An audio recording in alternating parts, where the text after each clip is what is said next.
We need our smokers back. Who moved out of camera?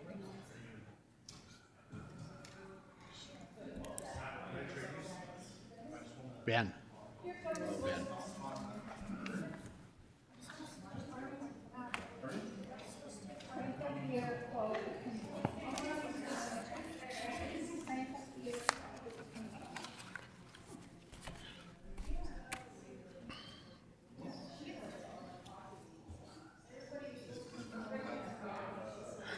That's right.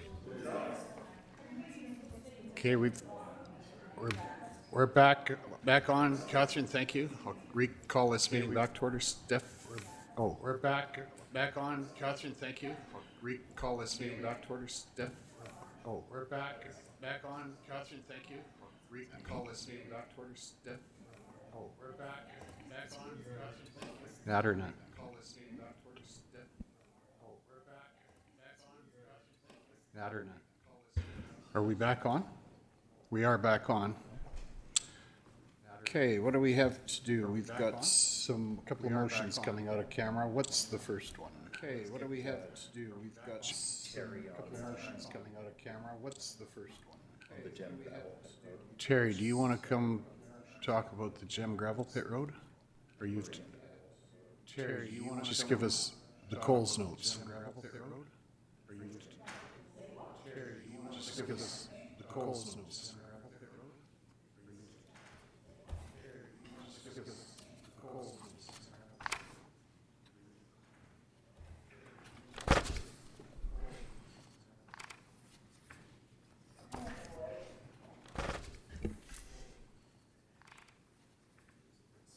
Yeah.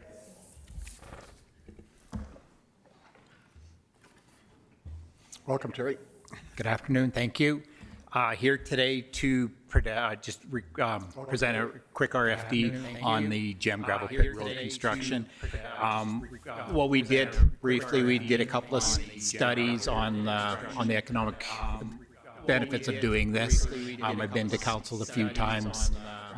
Presenting different information. Anyway, what I'm here today is just to give you guys, provide for some direction on the next steps. So we had a study done by our consultants, and they basically gave us two options, A or C.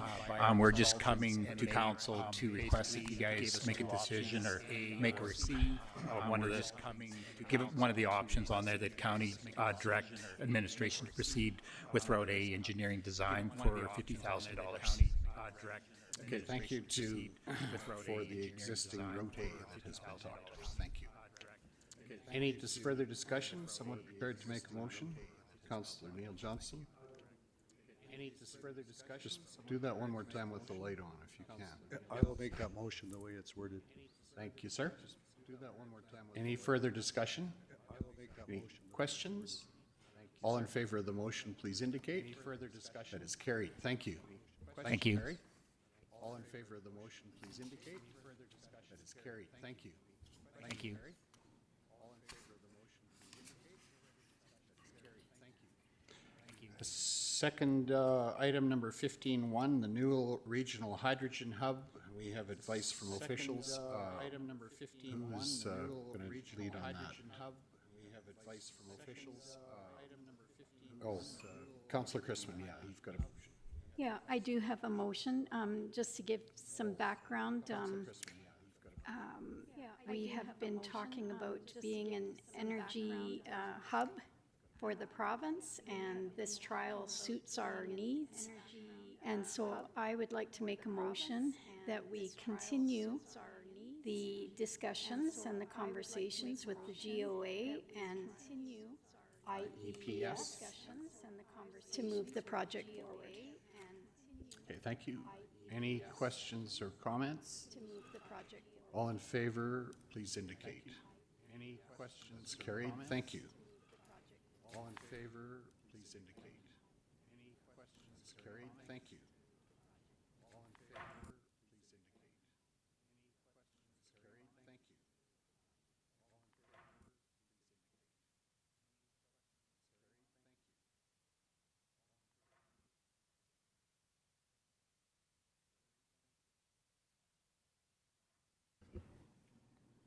Okay, council had a discussion earlier this afternoon in camera with regard to CDC South and opportunities and possibilities there, and I think we have a motion coming out of that discussion. Go ahead, Councillor Cock, please.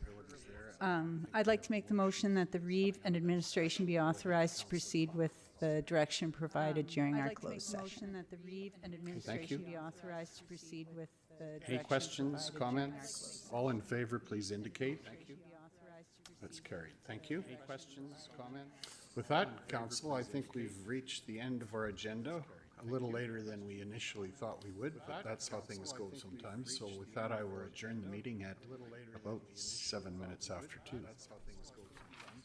Thank you.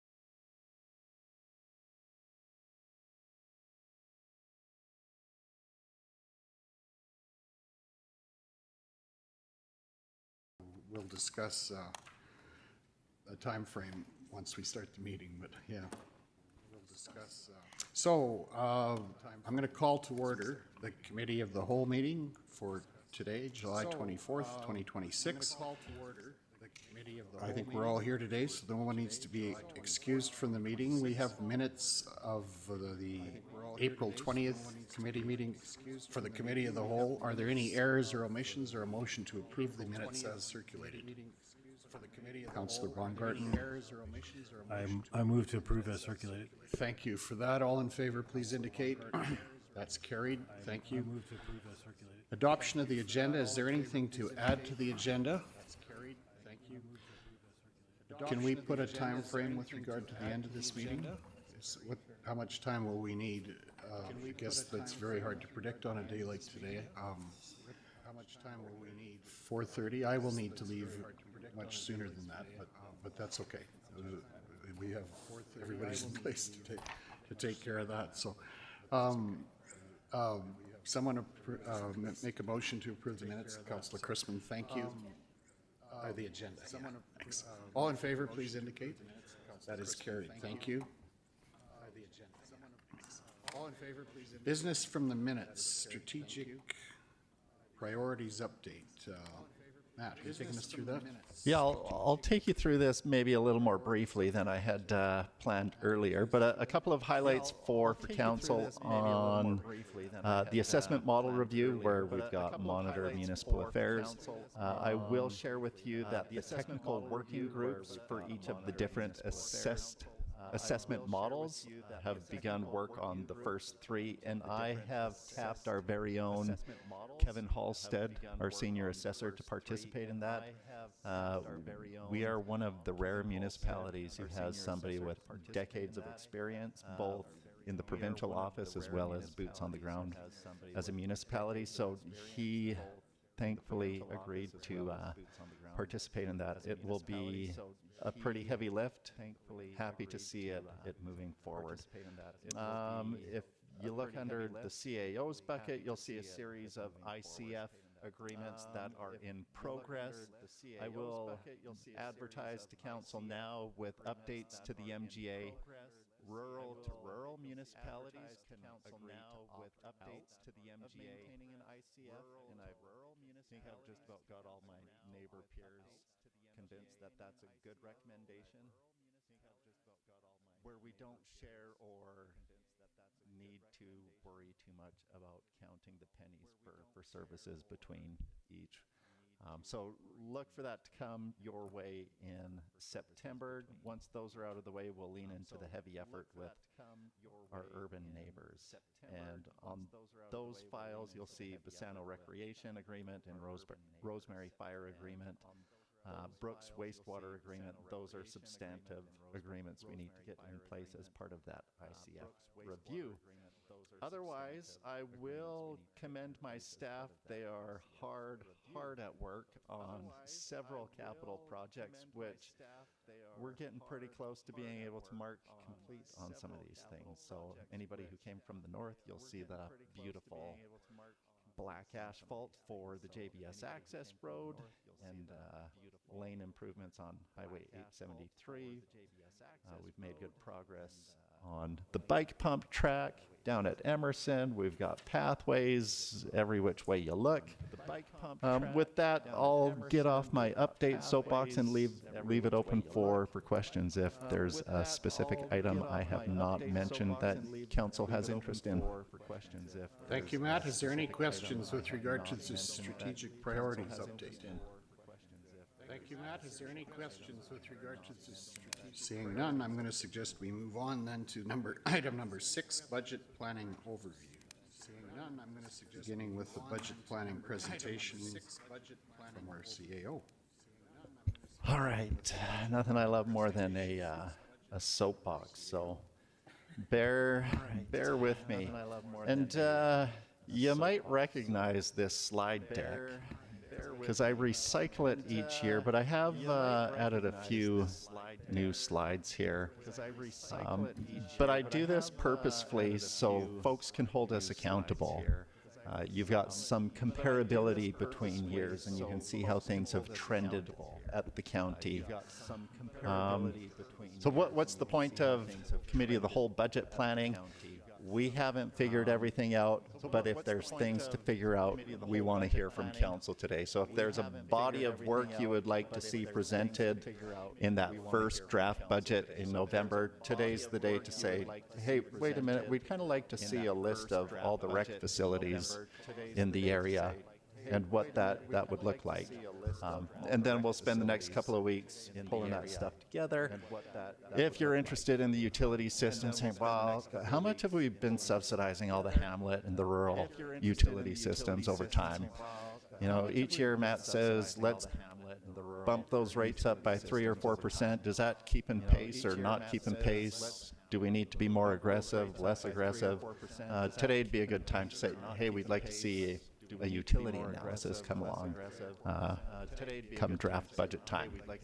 So July 24th, it's all about council providing direction to administration so we don't come with surprises that aren't going to land well in the draft budget. What I communicate to my staff is all you have to put in front of council at this meeting is if you're proposing a service level change or there's a big ticket investment that we need to start saving for that's 10 years out. Proposing service level changes with the view to facilitating sustainable decisions. And we can confirm some of the initial assumptions that we'll use in the draft budget. And we always like to look back and say and see what is our financial capacity as a county to deliver services. We want to be anchored to our vision and mission in the county to encourage and attract sustainable growth and support a high quality of life. And through leadership, partnership, and effective policy, the county provides services, structure, and stability to its residents. And I am anchored to that stability piece. From time to time, you'll see a headline that taxes have to go up by 20%, 10%. That stuff is preventable when good governance and good administration processes are in place where you can see what's coming at you years out and you can start saving for it. And I'll give credit to previous administration and councils for having a vision of what was coming to the region in terms of the demands for rehabilitating, renovating, replacing recreation assets. County provides services, recreation assets. It's a wild business to be in. We're holding a bit of every bag in the community. And they're important services. We know when we're getting it right because we don't hear a lot, and we know when there's a little bit better that we could do. And so I'll point to the rain that we received this year. Thank goodness for all that rain. It's highlighted a number of roads that we need to get after and do some ridge pulls, maybe add a little more gravel, maybe contemplate our gravel program and how much we're putting down. We want our roads to be passable, which credit to Terry, Mark, and their crew. All the roads were passable. You may have had to slow down in the Honda Civic, and they may have got dirty, but the roads were passable. You may have even had to pull out the four-wheel drive, which we expect our ratepayers are well aware of the risks when you choose to live rural. Budget pressures. when you choose to live. So where are we looking for a little more capacity? And for me, I think a lot of the time it's just finding the time with the people that we've got to get the job done. So where are we experiencing a little more pressure these days? Well, Newell Regional Emergency Management Plan. Province gives you some responsibilities, some roles to learn, and you got to get after the effort. Already this year, we've spent 4 days in full-day training as senior management and some of our emergency response folks. We could spend another 4 days this year. We're not going to do that because we don't have the capacity. We're going to punt that to next year. But within the emergency management plan itself, we've identified we've got some work to do when it comes to emergency social services. So if we have to spin up a community hall and look for cots to house some stranded travelers, do we have a good plan? Do we know who to call? Do we have the cots? If we don't have them, who does have them? So that's going to be proposed in your draft budget. We'll see if we can't get a Alberta Community Partnership grant with our peers in the region to get that work complete. I've got a request for clarity later in the meeting on the agenda for this idea on recreation infrastructure condition assessments. Experience has been council and administration typically get requests to take care of recreation facilities in the year that folks want to accomplish that. That's not the best financial planning. We've saved for about a decade in that recreation fund. I can't tell you how much of everything that is out in the community could potentially be taken care of with that structure. I've met with several of our valued recreation partners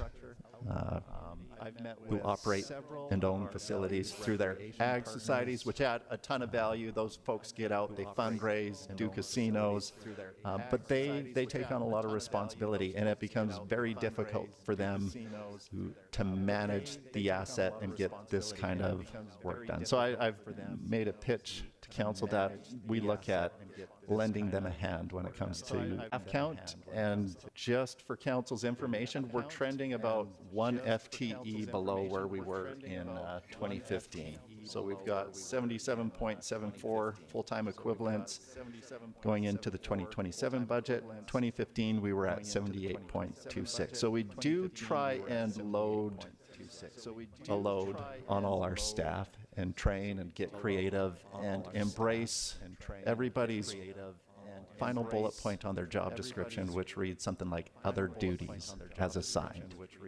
We like to lean on.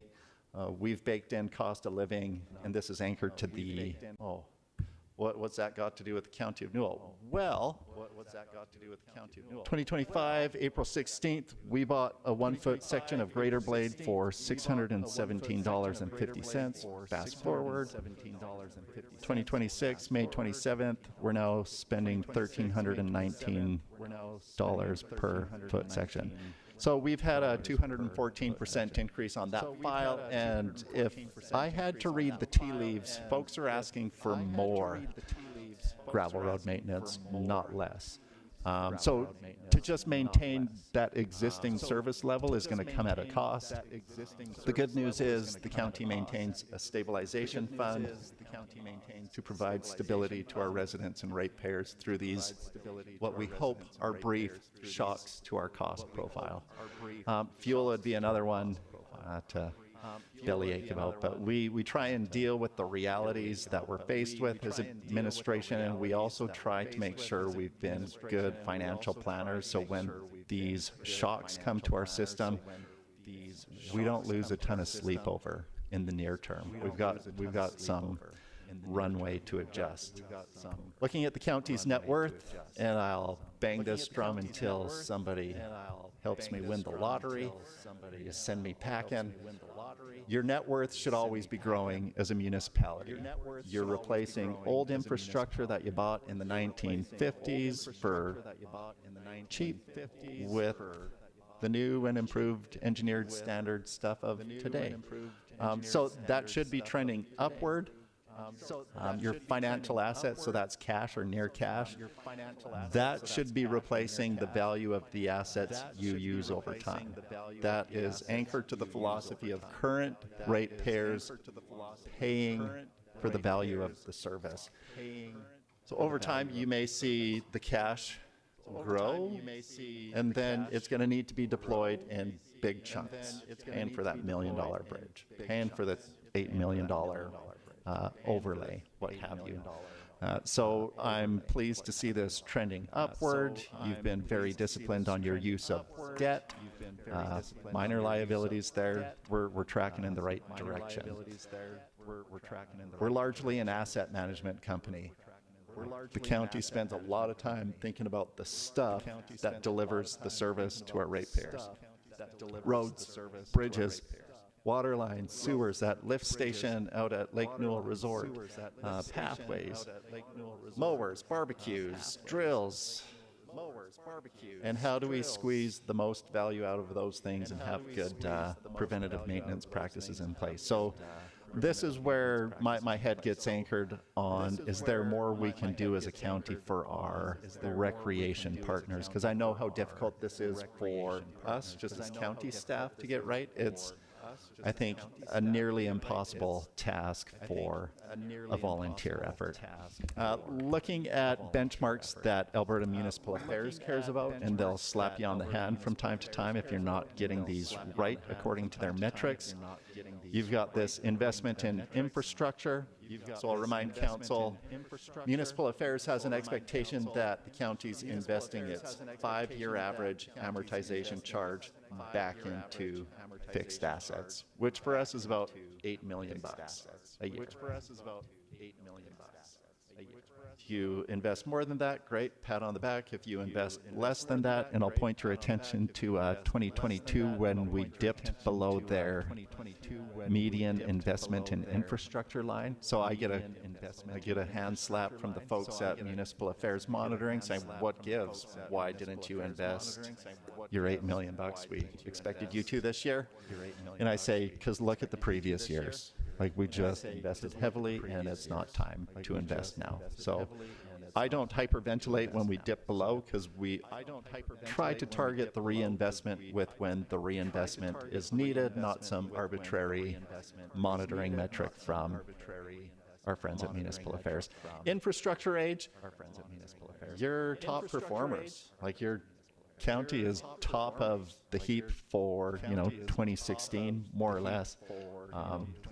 New building, new water lines, new pavement, overlays going down, bridges getting replaced. So we're in a pretty good spot, the county of Newell, despite having a couple of muddy roads that could use some attention.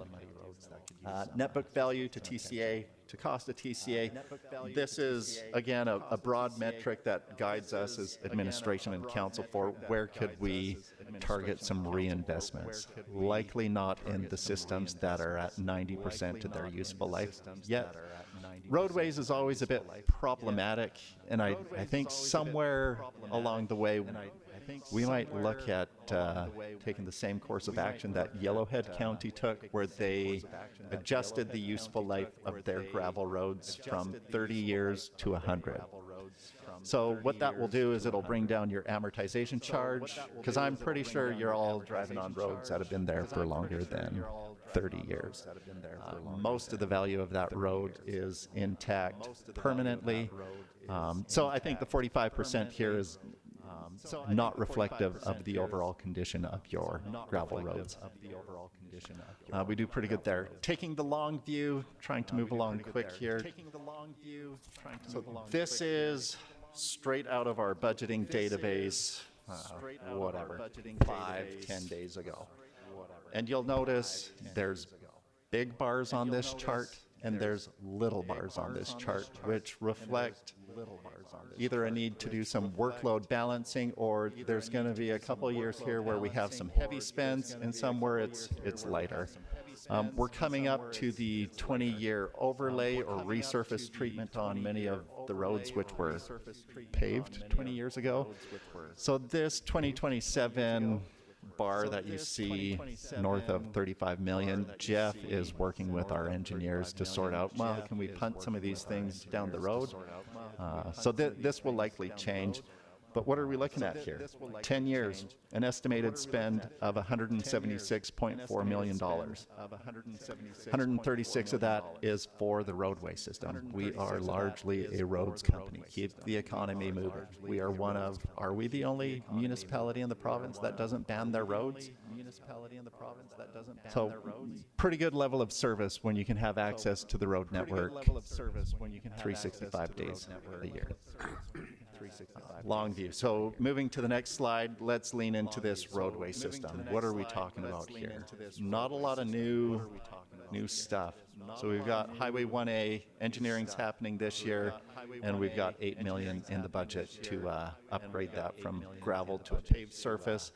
That 2033 number for the distance of Old Highway 1 out from beyond 876 to the number 1, that could be questionable. Your paving overlays, gravel road reconstruction, we've always baked this in at 1.8. You'll see a request for clarification before you today saying, is it time to bump that up a little bit? Maybe we could get after more of what's on that plan sooner. EID drainage partnership, which is always hard to spend that $1 million because folks don't want to give up farmland, which I totally get when you're investing what you invest in an acre of farmland. Bridges, 1.7 up to 6.3. So again, that's what you're looking at there for roadway system. Getting into funding sources. Well, I'll save this for the funding source. But you want to be anchored to this 10-year estimate, 176 million. So on average, we're looking at $17 million a year we need to find to take care of our stuff. So where are the pockets we can pick to get this job done? User fees, users should pay. We're around 8% of our operating revenues come from our user fees. Campground, we're not proposing any increase here. Minibus, we've been baking in a $2 per year. This year we're pitching $1, so it gets you from 24 to 25. On the minibus, utilities, I'm on the 4%. Who benefits should pay. You've got a strong argument for that. Grants, and this is where I want you to take the long view and go back to your $176 million for long term. Recall, the province wants you spending on average $8 million for capital. Your own asset ledger says you're probably going to need to spend closer to 17. Well, great. Isn't there a grant for that, Matt? Yeah, there is a grant. It used to be called MSI. We received $3.2 million a year. We got hit with inflation, war in Iran, Strait of Hormuz, and today we just got the LGFF capital in the bank, and Stephanie tells me it's 1.6. So we've taken a haircut there. All right, well, what about Canada Community Building Fund, which has now been rebranded as Build Communities Strong Fund, was previously known as Federal Gas Tax Fund. So the elected folks like to change the brand from time to time, not typically the dollar amount. So on that, we've had a little bit of improvement, but you're right around that $400,000, $500,000 from that. And then we always will apply if there is a grant program available. STIP, that's your Strategic Transportation Initiative program. It'll take care of your bridges, a few other things. We had a happy surprise this year where we received, I think it was I had it written down somewhere, $1.2 million for a couple of bridges that we had planned to fund from reserve. So it's not all doom and gloom. From time to time, the checkbook gets pulled out and the province throws a couple of bucks towards our bridges. Debt. Very disciplined on the debt file. We had baked in $1 million for 2026 to help support our housing friends. Doesn't sound like they're going to need that, so you've got some capacity freed up there. We've got room to borrow and service new debt, and I'm a big fan of borrowing low. If the province is going to provide some good rates for us and invest that. Restricted surplus. Oh, you're one of the top performers in the province when it comes to counties who have been consistently disciplined with saving funds for future asset replacement. End of 2025, you were just under $150 million in that piggy bank. You had 96% of your infrastructure amortization taken care of, 102% of facilities, 136% for vehicles, machinery, and equipment. And before you ask, do you have too much in the vehicles, machinery, and equipment? I would remind you that is just the historic charge. So where we were used to buying a half-ton pickup for $45K, we're now up to $50, $65. So you probably should have more than 100% socked away in vehicles, machinery, and equipment. This is what provides stability to your residents. We can deal with the shock of the Strait of Hormuz, and we can deal with it because we've been disciplined on the saving side of things. Property taxes, I'm not going to spend a ton of time here. I am really pleased to see that we're trending upward, and we need to attract new growth, new assessment to take care of the levels of service that our ratepayers are accustomed to. I don't like paying property taxes. I don't think anybody likes paying property taxes, but fact of life, that is part of the investment you make into building the community. And we've been in a pretty good spot in the county to deliver above average service levels for below average tax rates. A couple of policies remind Council that you have in place for encouraging tax payment by our June deadline, as well as supporting small business tax. Leave that for your information. But $5.7 million left in ratepayers' pockets since 2020. Reinvest in your business. Give your employees a raise. That's if you pay your taxes by June 15th. On small business tax policy, where small business non-residential gets a 75% of the non-residential rate. That's nearly $900,000 that have been left in their pockets since 2020. So some positive policy for our ratepayers.